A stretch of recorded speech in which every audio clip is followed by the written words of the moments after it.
All right, what is going on, guys? Happy Tuesday. Hopefully, you're having a great day.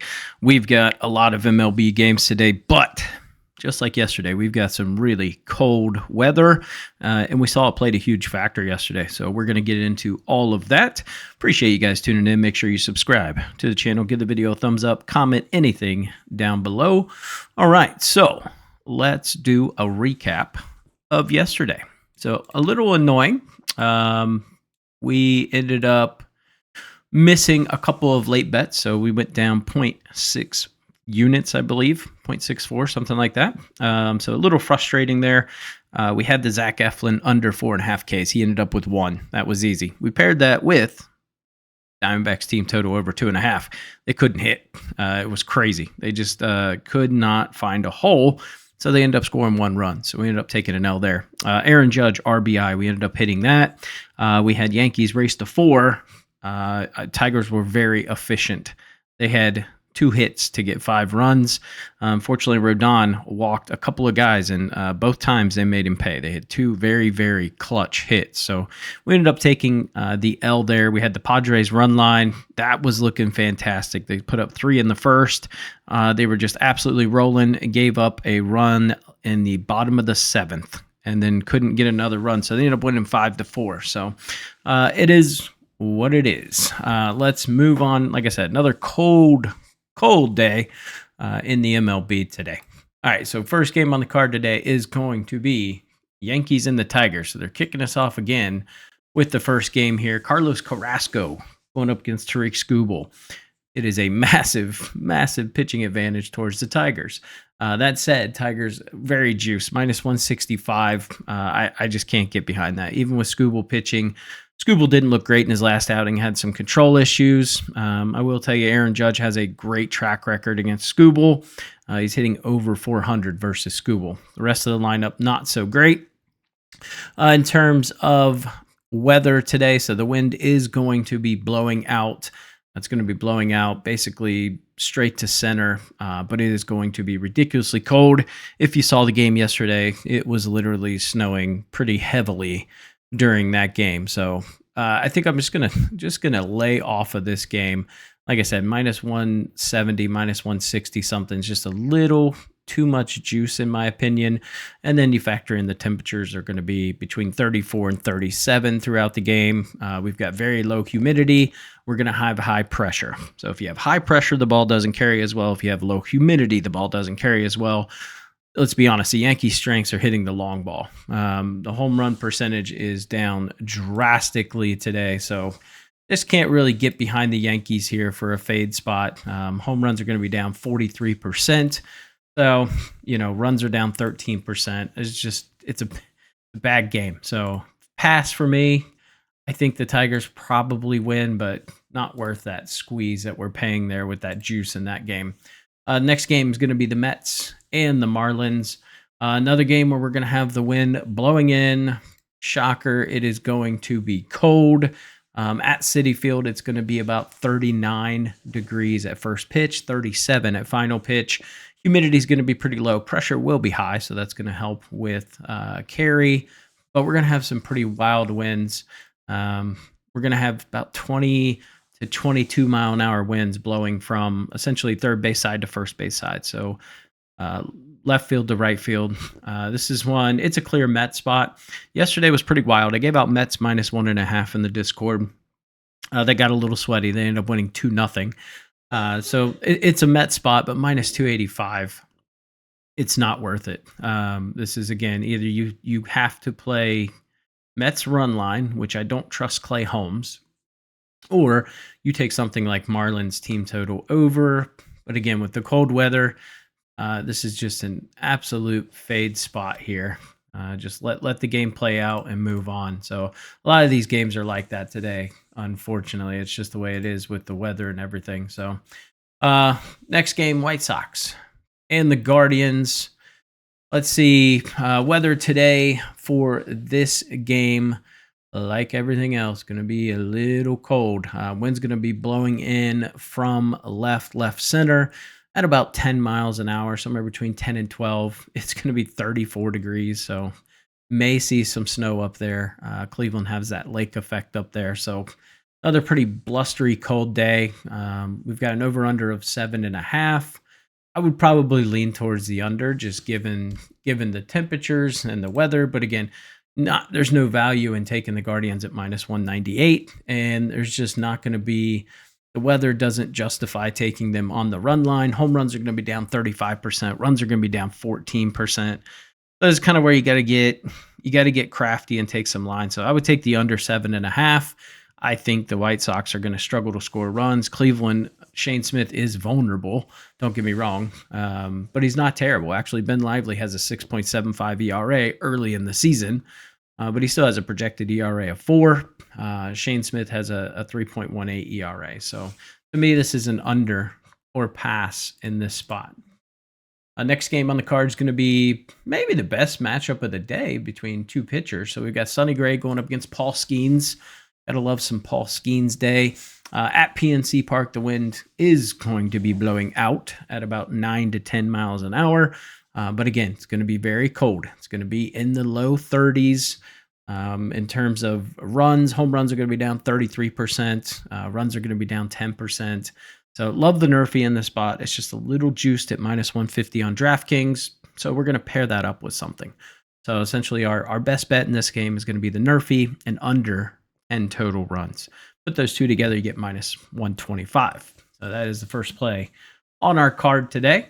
That said, Cardinals have been a very good first inning scoring team. They've actually scored in the first inning in 42% of their games. So they're actually one of the best. They're ranked third in terms of Yerfees. But trusting Skeens here to get the job done, and it's going to be cold. Factor in the weather. To me, it's a Pirates game. They looked really good yesterday. You could play the bounce back factor, but it's Pirates or pass, or obviously the play that we have. So I do think the Pirates end up winning this again behind Skeens.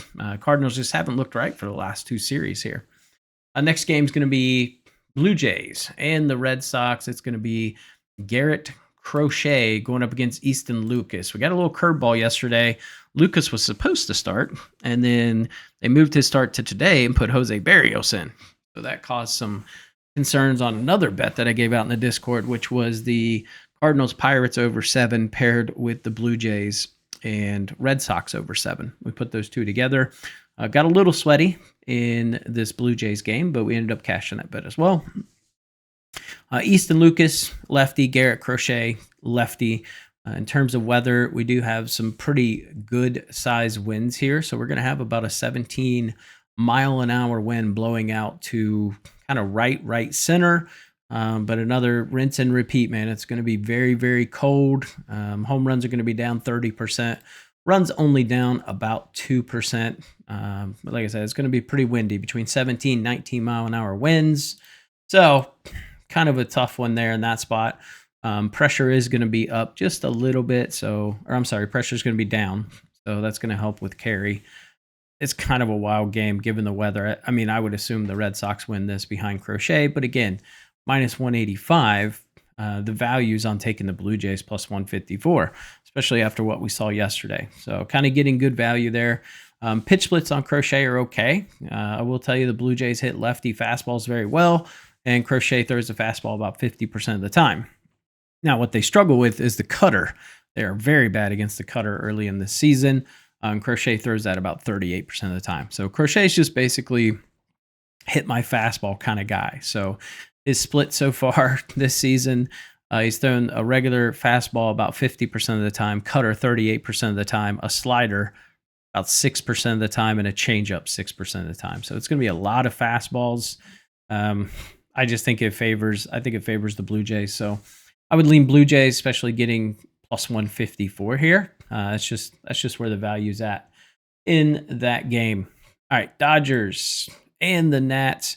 Justin Robleski going up against Brad Lord. So Brad Lord's going to be making his starting debut. I want to say it is, but this he's like the 15th prospect for the Nats. His metrics just don't look great, if I'm being honest. He's got an expected ERA of 7. I just don't see enough vertically induced break on his breaking balls. His fastball's not moving enough. This is prime Dodgers run line spot. So Dodgers -1.5 almost made the card. I think Shohei has an absolute day. The only thing that worries me is just the weather. It's just the cold weather. We're going to have the wind blowing in a little bit from left field. Well, not really a little bit, about 10 miles an hour. So, it's going to be 48 at first pitch, and then it drops. It's going to be all the way down to 41 at the end of the game. Humidity is going to be low. Pressure is going to be very mid. So, again, the weather is just playing a ridiculous factor in all of these games. I mean, home runs are going to be down 30% in this game, runs 12%. So it doesn't really doesn't play into the Dodgers' favor. That said, this is one where I just can't really get behind this pitcher. So, in the Nats bullpen, Finnegan, they used him for a 5-out save, so he's going to be out. It just sets up for the Dodgers, in my opinion, here. All right, next game is going to be the Angels and the Rays. We've got Kyle Hendricks going up against Shane Baz. Yeah, I can't get down with Kyle Hendricks. That's just not a guy I can personally get down with. So this is a Ray spot for me, but again, at -175, you can't take them. It's a problem with a lot of these games today. The lines are just ridiculously juiced, so there's not a lot of value. Kyle Hendricks under 3.5 Ks is something that caught my eye. So that is a prop that I like today. But to me, this is a fade spot. I mean, it's just one of those where you kind of have to take the Angels and trust Hendricks or pass. I mean, can't really trust the Rays to win by 1.5 in this spot. So just really kind of a terrible situation. In terms of the weather, wind's going to be blowing out from left to right. Home runs are actually going to be up. Runs are going to be slightly down. We're going to have about a 13-mile-an-hour wind blowing out to basically right field, kind of far right field, like foul territory. So that could play into the Angels' favor. So it could be the over, which I don't mind the over, actually. You could play the over 8. I think Shane Baz has a pretty decent day, but not a lot of value to be had in that game. All right, Braves and the Phillies. Actually, this is the game of the day. What was I talking about? This is the game of the day. Zach Wheeler going up against Chris Sale. This one should be a good one. But again, it's going to be cold, but it's in Atlanta, so we're getting a little further south. That's going to help with the temperatures and whatnot. At Truist Park, we are going to see the wind blowing out a little bit, but because of the pressure and all that stuff, we're still going to see home run numbers down. It's going to be about 55 at first pitch, about 50 by the time the game ends. Pretty much middle of the ground. 55% humidity, very on the lower end, but still average, and the pressure's still going to be average. So I think this is a Philly spot here. Give me the Phillies -102. Don't trust the Braves. It just comes down to an inconsistent offense that tends to sputter. So I really can't get behind it. In terms of run support for Chris Sale, they're really not giving him run support. Whereas Zach Wheeler's been getting the run support. So his average run support per game, we're still very early in the season, but they're averaging 6 runs when Zach Wheeler starts. So it's a good spot here. I think Chris Sale's going to do Chris Sale things. That said, his pitch splits aren't necessarily Cy Young. He's given up a 222 average to lefties, given up a 267 average to righties. Whereas Zach Wheeler, again, these are early in the season numbers. 130 average to lefties, 111 average to righties. So, I would say maybe even on the pitchers, but the offense, there's a huge disparity. Runners in scoring position, Braves are struggling, hitting sub 200. Phillies are hitting about 258, which is good for 13th right now. So everything kind of leans towards taking the Phillies here. I'm going to take them at -102. You can get the first 5 at +100. If you want to do first 5 minus half a run, you can get some really plus money. But we're not going to do that. We're not going to get too crazy here. All right, next game on the card is going to be Twins and the Royals. Pablo Lopez going up against Cole Ragans. Lopez has a good track record against this KC team. They've hit very poorly against him. That said, I just don't like the way he looks. It's not necessarily that his numbers are bad. I just think he's going to get absolutely shelled today. That's just my gut feeling. And I think Cole Ragans is able to have himself a very nice day against the Twins offense that is just very inconsistent. Royals money line was a play I gave out in the Discord last night. So that is another one that cashed for us there. That was pretty nice. But yeah, this is a Royals or nothing game for me. If we look at the Twins versus left-handed pitching during this season, it's terrible. They're hitting 172. They're almost dead last. They have a WRC plus of 4. Remember, 100 is average. So they have a WRC of 4, striking out at a 28% clip, on base percentage of 155, OPS of .069. Every offensive category is one of the worst. So I really can't get behind this team. It's just not a good spot for them. Only concern with Ragans is he struggled a little bit early this season with righties, giving up a 308 average to righties. He's been shutting down lefties. Lopez, the exact opposite. Lefties have been feasting on him, hitting 360, and he's been able to shut down righties for the most part. Exit velo for Lopez is pretty high. It's almost 91 miles an hour. Just so you know, major league average is about 87. Whereas Cole Ragans giving up a 26% hard hit percentage and an 85 exit velo. So while they're making contact, it's been very soft contact against him. So not much I can get behind here with this Twins team. So Royals for me. Next game, ladies and gentlemen, happy Patrick Corbin Day. He's back. I thought he was done, but he's back. So it was with the Nats last year. Now he's with the Rangers. If you guys don't know, Patrick Corbin Day is an unofficial holiday in MLB. You just fade him. That's the play. You just fade him every time. Cubs have been on fire. Cubs have been one of the hottest offensive teams since they left Tokyo. It's been ridiculous. Another game where we are going to have some wind in Wrigley. Good news, it's not as extreme as it's been. It's going to be blowing in directionally, I would say, from first to third, or I'm trying to give you guys a visual. Yeah, it's going to be coming in maybe like a 20-degree angle from right field. So we could see some balls going out today. I do like the over 7.5 given the pitchers. This is one that almost made the card. I think the Cubs win. Give me the Cubs team total over and give me the game total over. I think the Rangers are able to get to Tyone a little bit here. I would be shocked if they can't, but they are the worst team hitting righties so far this year, hitting 249.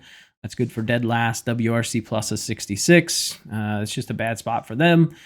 And then they got Corbin on the mound, who the Cubs should just absolutely feast on.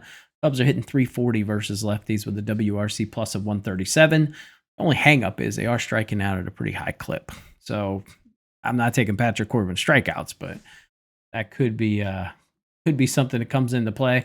Rangers really been struggling to hit runners in scoring position, whereas the Cubs have been very solid, hitting 268 with runners in scoring position. So very, very nice in that regard.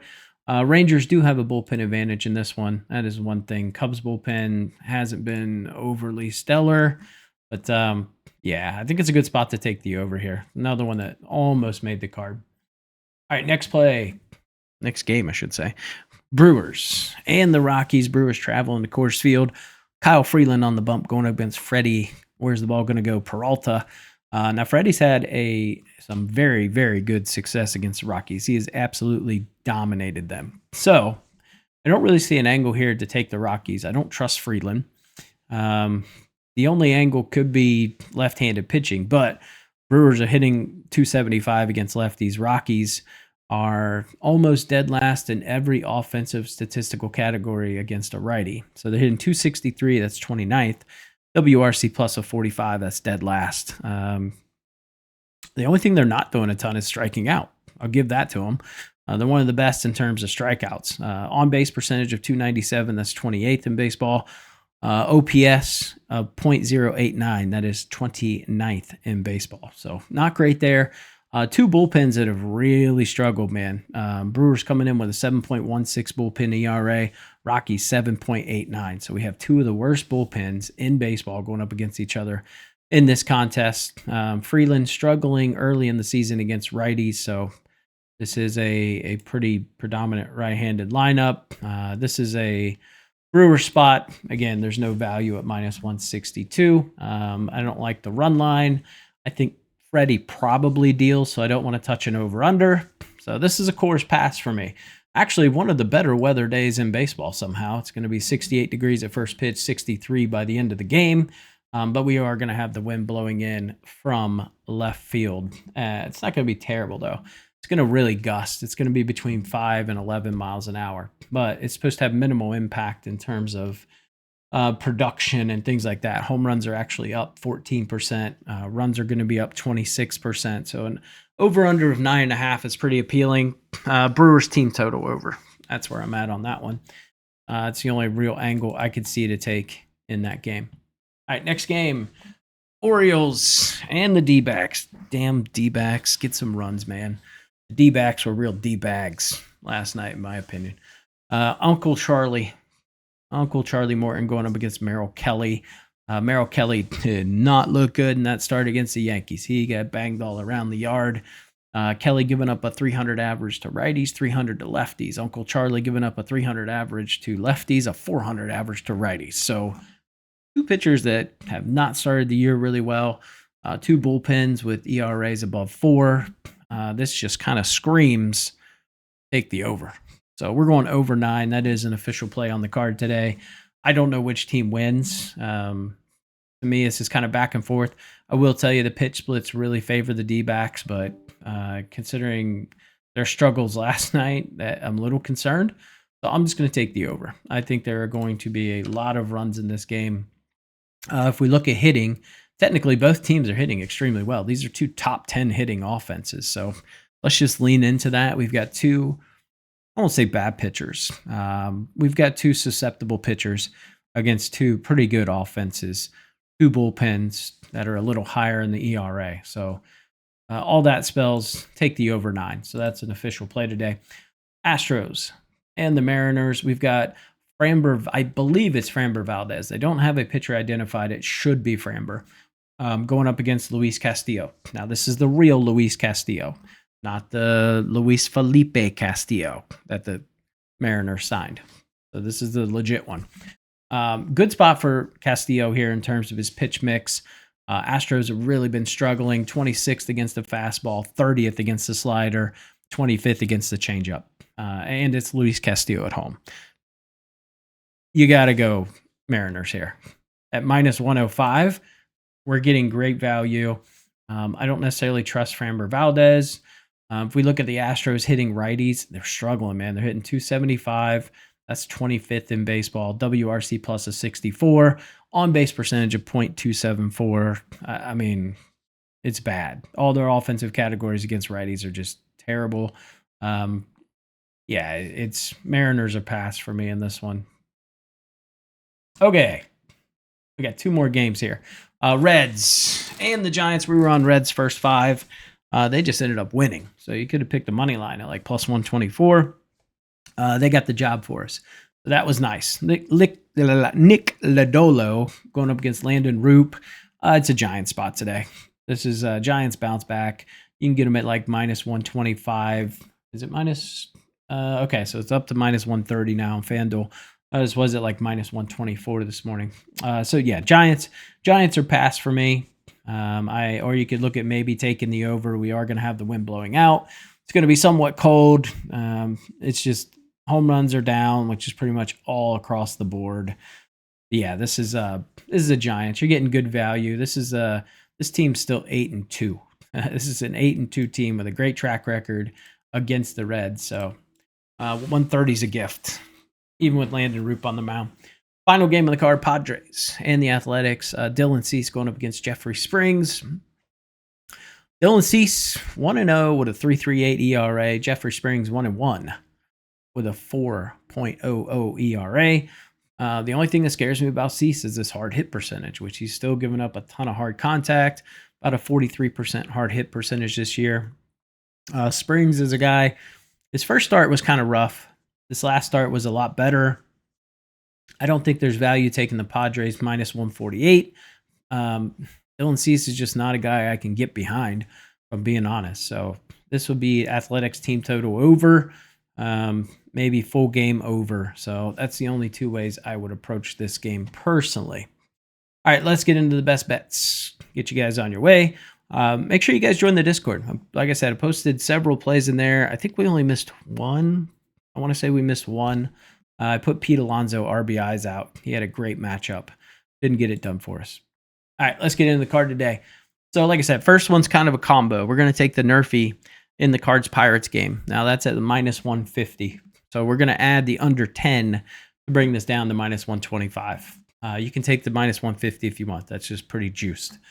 Kyle Hendricks under 3.5 Ks, minus 125 on FanDuel. I think 3.5 is a lot for him. He probably ends up between 2 and 3. Phillies money line, minus 102 on DraftKings. We already talked about all the reasons why. Give me the Royals team total over 3.5. Now, I know that Pablo's had some success against this Royals team, but I do see them get to him early. I've got this projected 3-2 first 5 in terms of the Royals.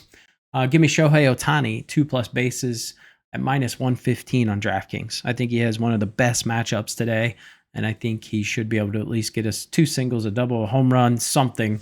To get minus 115 here, I feel like is a good deal. And then last play on the card, Orioles D-backs over 9. We already talked about it. Grandpa Charlie, Merrill Kelly. 2 offenses that are still pretty hot, and 2 bullpens that are very mid at best. Give me the over in that one. Season record so far, we are 42-26 on the season, so about a 62% win percentage, which is fantastic. Despite the minus 0.65 units yesterday, we're still up 9.95 units on the season. So doing really well for this early season, and especially the weather. So like I said, another day where the weather's a huge factor. Don't go nuts. Better weather's on the way. And appreciate you guys tuning in. And I'll catch you in the next video.